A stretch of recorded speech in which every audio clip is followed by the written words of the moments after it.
Welcome to the WineDown, an afternoon podcast where two techie blokes sit down over a bowl of wine and chat about what's happening in the world of tech. Enjoy while Scott and Nick open up about their week in technology.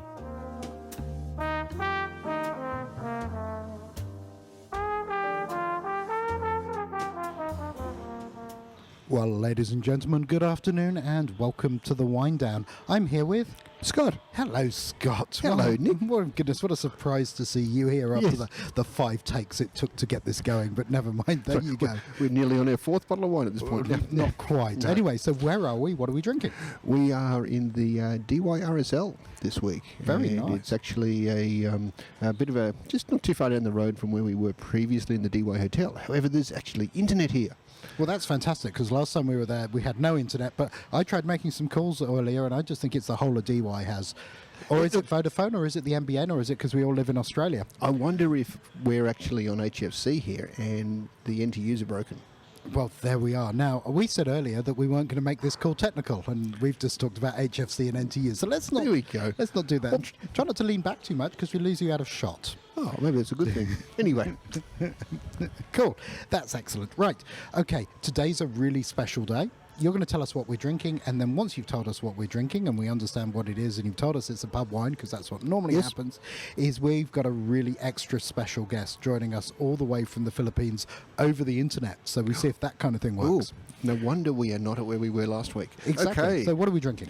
Hey, this is something people are probably fairly familiar with. This is Church Block, but the current vintage, so it's a 2018, fairly young, but good. It is a good pub wine. It's tried and true. It's one of those things you can sort of guarantee will be a decent pub wine performer. Okay, wherever you go. Excellent. I'll try it in a second. I'm just finishing my cider first, so I'll have a bit of that. But anyway, it's important that we welcome our extra special guest joining us all the way from, I think, Manila, our friend Matt Cowan. Hello, Matt. How are you?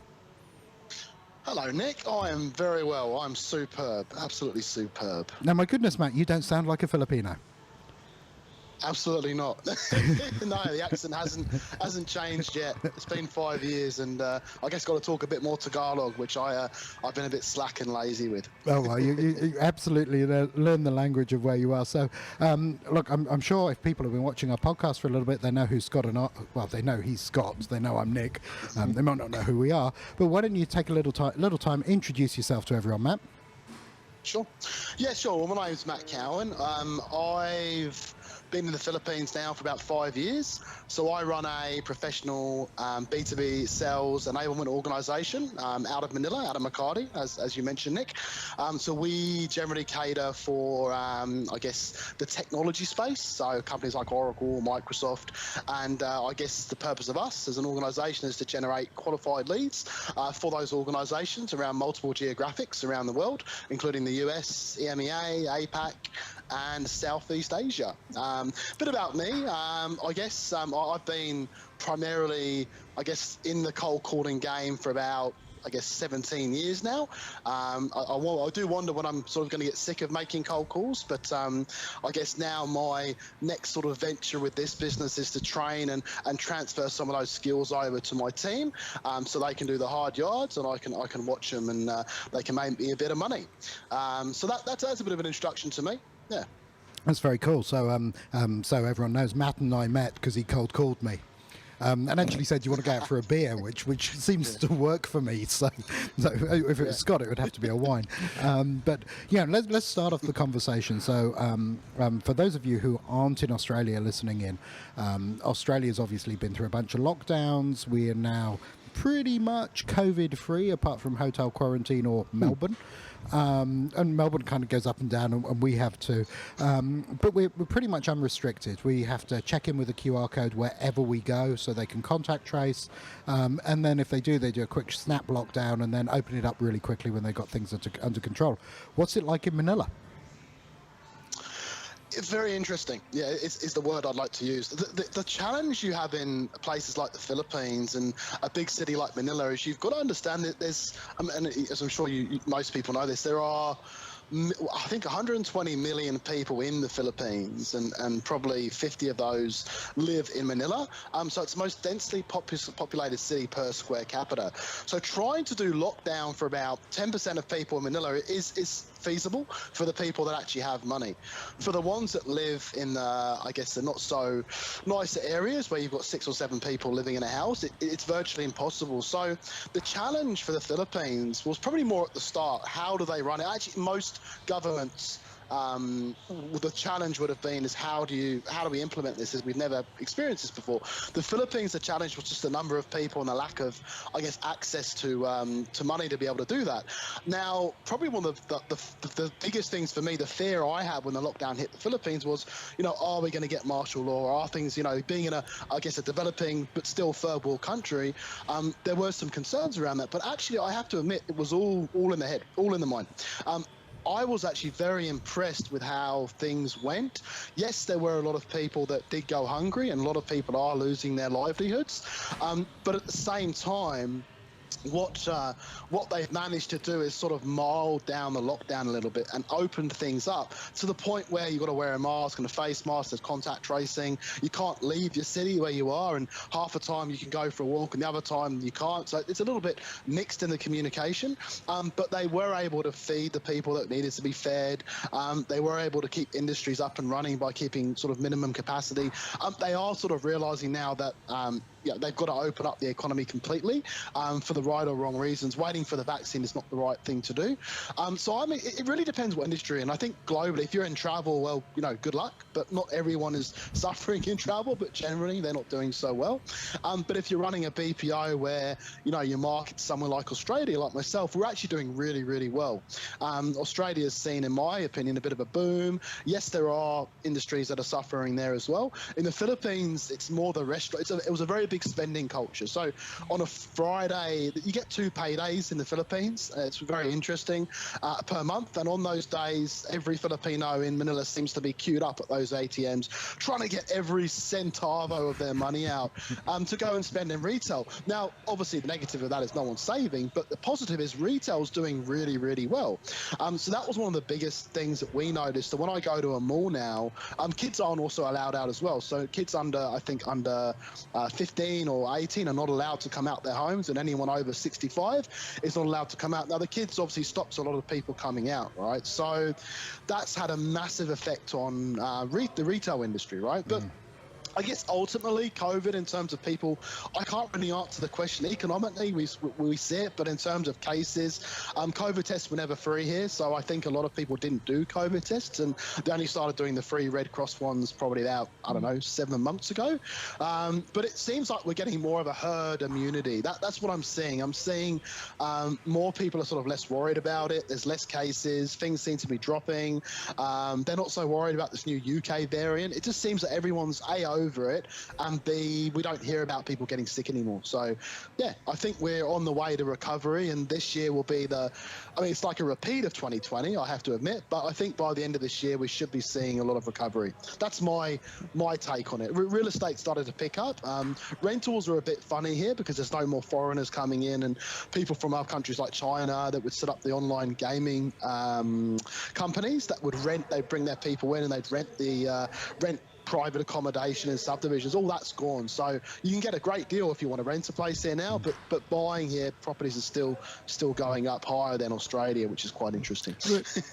And Matt, what's internet connectivity like there? I know in the major corporate areas and that sort of thing, there's fibre running around, and we're obviously talking over the internet now, and we can quite easily communicate.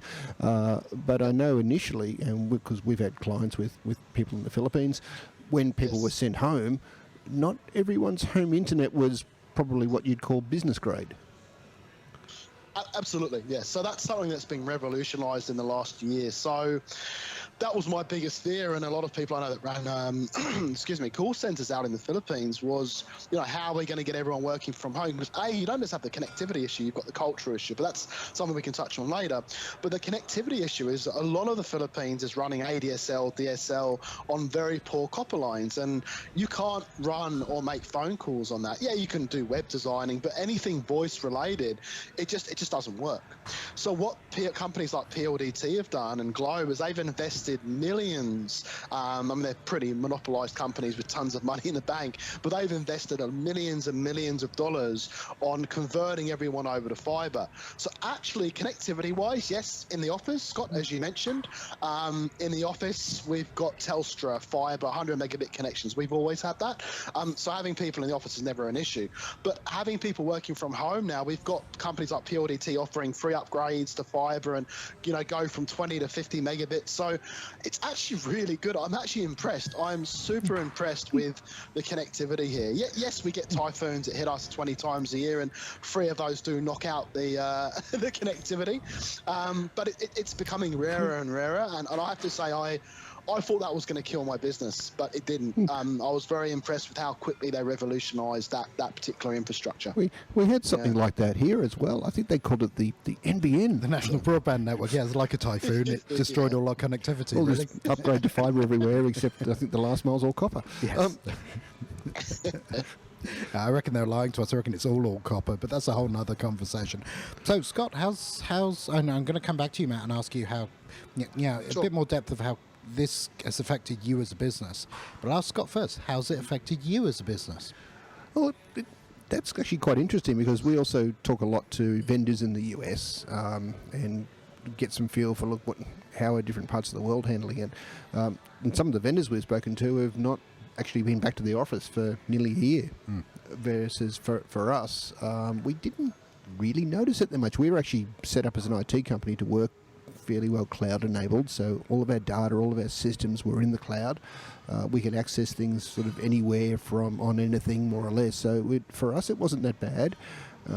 We'd done work from home sort of in place anyway. There wasn't a lot we really had to do to get that happening.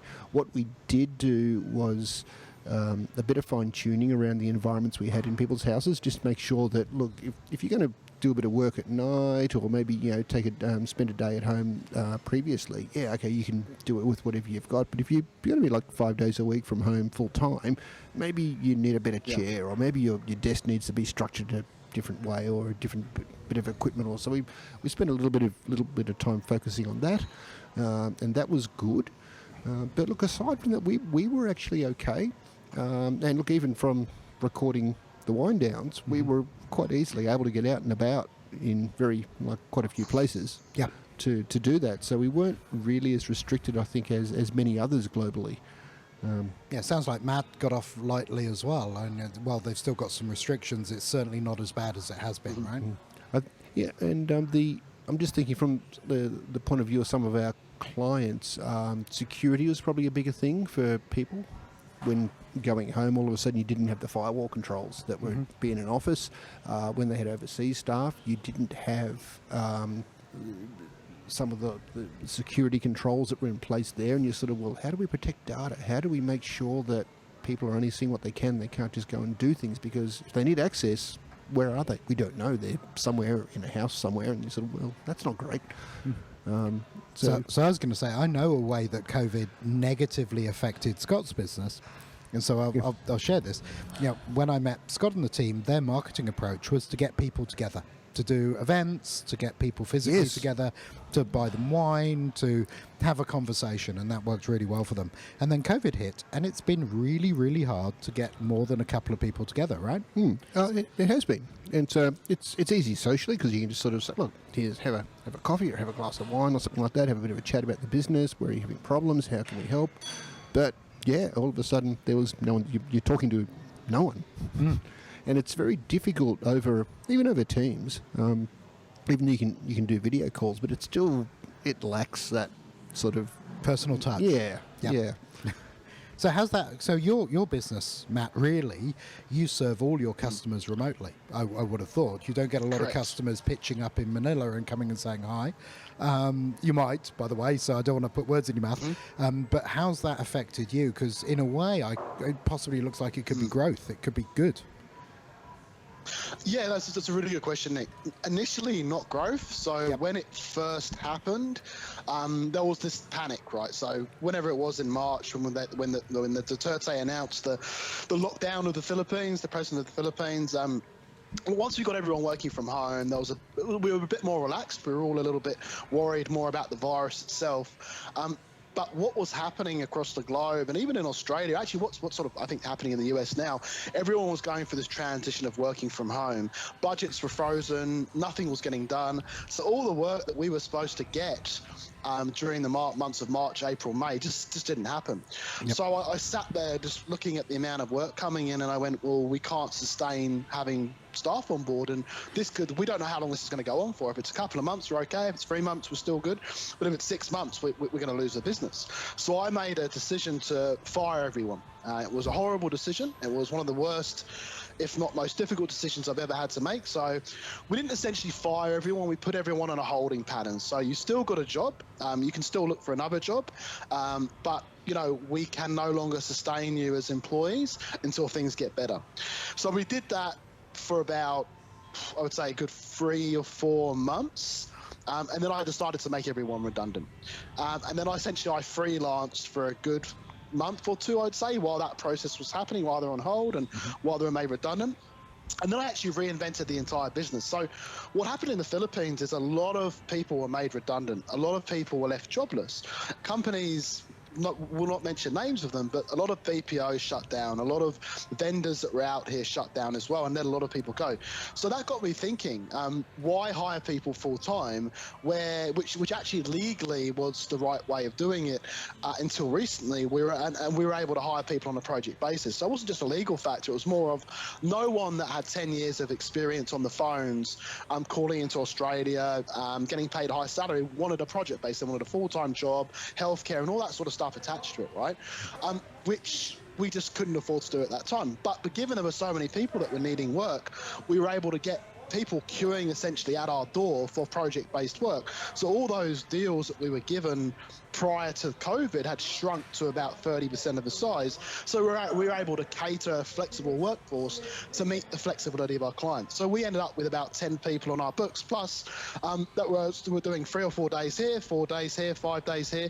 And we were able to schedule that in a way, well, it wasn't easy to get started, where we could make money and at the same time service the clients with what work we had. So actually it revolutionized things for me, and I reckon I gained I've probably gained more that last year and this year than I've gained in 3 years of running this company, realizing that I can run things a little bit more efficiently and effectively and make a bit more money, but at the same time still get the same results. So a lot of that came down to the way that we managed our employees on that sort of project basis. We still pay very well. We just pay for the days that are utilized. We still offer leave and stuff like that. Everything's done legally.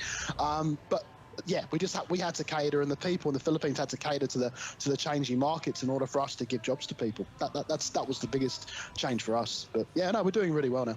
Cool. That's fascinating, and that's cool. And I remember a couple of phone calls early on in the lockdown with you, Matt, where you go, I don't believe it, I'm going to have to fire everybody. I understand how big a thing that was for you. I know what that's like. I've never had to fire everybody yet, but I'm sure that'll come at some stage in my career. So cool. So that's fascinating. That's how COVID's impacted. Let's talk about marketing, because we've now just in our business, we meet with our CMO every Wednesday, and we catch up and we record the WineDown, and our CMO's Rick is actually listening in today. He's here live, and I'm so tempted to give him a microphone and say something, but he's giving me an evil look over the top of the computer there. But fundamentally, your business is all about marketing. Scott's marketing was adversely affected by COVID. Scott, first, I'll go to you. What are some of the things you've learned about marketing in a COVID and post-COVID world? Oh, look at that. Look at the way I threw that in. And Matt, Yes. what are the things you're learning from your clients about what strategies are most effective? Because I know you've been a huge fan of direct calling telemarketing when nobody else wanted to do it, and you've got huge success from that. I know, Scott, you're a big fan of getting people together in a pub. While other people aren't doing that and got success over that. So what are your strategies now? What's having an effect and what isn't? Yeah, I guess just keep in mind to start with that I'm not a marketer. Yep. And you can sort of say everyone's a marketer, but yet I'm really not a marketer. I think we say everyone's in sales. We know you're not a marketer, Scott. You've seen my marketing and you've agreed I'm not a marketer. Okay. So our approaches had always been just to find potential clients that have got issues in their business and look at how can we solve these with IT. Now, the IT part we know relatively well, I'd like to think. We know what's possible, and we also know where problems are likely to occur and what's not easily doable. And really it's just a matter of matching the problem to the best sort of IT outcome, and the easiest way to do that is just to get people talking about their business. Where are they stuck? How are they growing? How are they not growing? Are they efficient? Why are they using 10 people to do that task when everyone else is using 5? And what's actually wrong there? So the easiest way to do that's been over a coffee, a glass of red, somewhere at a pub, a bit of a bite to eat, and just an informal chat, and you sort of get to know each other and work out, hey, is this something we can do? That's always been our approach. It's a slow approach, but I like to think it's fairly effective and it's fairly efficient. And you get fed as well, so it's So that kind of works. So Matt, what are your clients finding the most effective way? What are That's things a really that work? good question. Yep. Okay, no, good. So traditional, in my opinion, still traditionally the phone approach. So are you talking more the phone or a combination of phone marketing or just the marketing side? Or a combination? Everything. What are you finding works now? Yeah. Are you finding a difference from Yeah. before? Because there obviously is some. Yes. What are those differences? Yeah. What's the secret sauce that Good people question. listening Yeah. can gain some benefit from? Sure. So when COVID hit, what I think it did is it kind of sped up the evolution of cold calling and sales, right? So the reality is when everyone was working from home, it was hard to reach people on landlines. It was hard to, even switchboards didn't have the right technology to connect you to people. So you literally call a switchboard and they're like, we can't transfer you. So there's Doris or whoever it is sitting at home and in a little room and getting all the switchboard calls, which is unable to transfer to anyone because everyone's working from home, the direct lines aren't set up. So we had to adapt quite fiercely, and what works with our clients on that front and our front is being able to reach people on their mobile phones. So using sophisticated marketing tools like Lucia and LinkedIn Navigator, which work together to provide you with mobile phones. It's a very good tool. If anyone's listening, I highly recommend you check it out. Lucia.co, Lusha.co. Not a cheap tool, but it's found out a way of scraping phone numbers legally, and a lot of the big vendors use it as well. So that's been really effective. Now, in terms of marketing, everyone's been getting bombarded. So there's this whole fatigue thing. It's probably sounding very repetitive now. In terms of Zoom calls, everyone's zoomed out. Everyone's fatigued, right? So what I'm finding with what's working with our clients, I try and get a lot of content out there, and some of it's crap, some of it's useful. It doesn't really matter. At the end of the day, it gives the opportunity for executives to, the ones that don't want to take phone calls, to actually actively go out and research themselves, right? I need to do a bit of lead generation. What's the best approach? Who's this guy, Matt Cowan, who keeps calling me? Well, I'm not going to answer his calls, but I'm going to read through some of his material. What does he do? Oh, okay, he runs a business, and he's written some stuff that was actually quite useful on where we are as an organization. Let's reach out to him. So those are I'd say the two main things to me that have worked, and also what's working with our clients. It's reaching people on mobile phones, still the best approach. Get them out of their day, but a lot of the executives are even hiding away from phones. So getting out written material on LinkedIn and just trying to articulate what's happening into sort of more of a into written content. So get as much content out there. Those things work really well. I think LinkedIn's become a little bit like Facebook in the last 8 or 9 months, and people are getting bombarded. I think just randomly sending emails out, doing email campaigns and stuff like that now is okay, but no one's reading them, right? They're going into junk. Spam filters have got more sophisticated in the last year, I've noticed. So it's okay to do an email outreach campaign, but they're only going to read that email, 90% of people, when you call them and go, oh, hey, we've got an event coming up. I'm calling from this vendor. Did you see it? Oh, wait, let me pull it up now, right? So, yeah, so those are the two things I've noticed. More content, people are reading more, not answering their phone as much, and getting people on mobile phones because people aren't answering their direct lines because they're working from home, if that makes sense. That's fascinating. I did notice one thing out of all of this, and that some companies have gone back to sending physical mail. Oh, I've always been a fan of sending physical mail.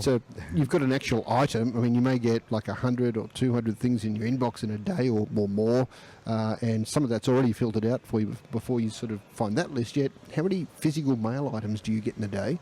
And if you get one, do you actually look at it? Yeah, good point. You'll actually look at it. You may toss it away, but you've actually looked at it. So if there's a message on there that appeals one way or another, at least you're going to see something.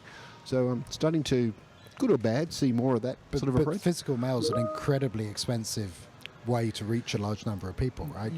Yes. Or perhaps it's an old way of reaching a large number of people. There you go. It's a lot cheaper than it used to. Actually, no, it's not. It's more expensive than it used to be because there's less of it now. So I just heard that Prince Charles had pulled the pin on Harry and Meghan's postal room. So they used to have an address in the UK, and they used to get 340,000 pieces of mail a year, which they responded to each one. It wasn't they had a team. And Prince Charles has just pulled the pin on that expense, so they now need to do it themselves. And I think that's the ultimate slap in the face, isn't it? That's just... Wow. What do you do with that? I don't know. Cool. Anyway, cool. Moving right along. So moving right along, we're coming up to the end of the podcast. I think it's been super valuable. I think we've gone through a bunch of things. I think it's time for last word. So my last word is, I think I've learned a bunch of things. I think it's time to create more content and find people's mobile phone numbers. Scott? I think I'd still like to go to pubs with people. Go to pubs with people and just find out more about their businesses and see if we can help. It's a very slow approach, but it's also a very good one for it works, and you get to really find out where the issues are.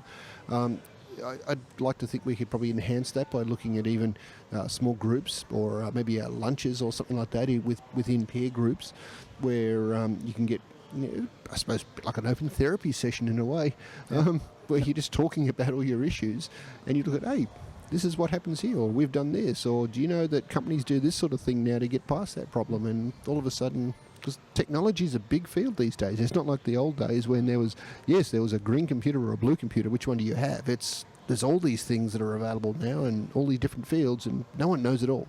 No, for sure. So, Matt, your last words. My last words. I think sorry, Matt. Not your permanent last words. Just the last words for the podcast. Eh? Yes, it's well phrased, Nick. Good job. I'll read that. What I was going to say then. Yeah. So for me, what I've learned from this podcast, so Scott, a really good point. I like your approach, whining and dining. I miss that significantly, and that, in my opinion, no matter how many people say, "Oh, the whole world is going to be work from home," and that's always going to be a permanent fixture, you can't take away personal contact. And the best and largest deals that I ever made was from relationship building, from flying to Australia 5 times a year and meeting with my clients and prospects, and that will come back. So I've learned, I guess, the reverse is I'm looking forward to that to come back, and I'm looking forward to, I guess, getting more content out there as well. And Scott, Postal. So what I used to do with Post, I used to send copies of my book to people, but it's not cheap, as you say, Nick, right? It was costing me, I think, $15 per book. So I'd send it to a managing director, and it had to come from Amazon as well. So that's why I wanted to go to Australia. I'd buy them and buy a bulk of them, and I'd sign them, and I'd drop them off to people's offices. Even though I've never met with them, I just drop them off and say, here's a copy of my book. I think that's a really cool and a very old school approach that does still work significantly. But yeah, the postal thing, I want to start doing more of that. Just even if it's just like 10 every month to 10 people I really want to have a call with. Yeah. I will say one thing. I'm going to a wine tasting with a vendor tomorrow night. Yes, at home, where they're sending you the wine. They're actually sending the wine and the cheese to everybody in the event, and they're going to talk through it as you, in theory, drink and test and eat the cheese. And sounds super. So we're right up against time, guys, so I'm going to wrap it up there.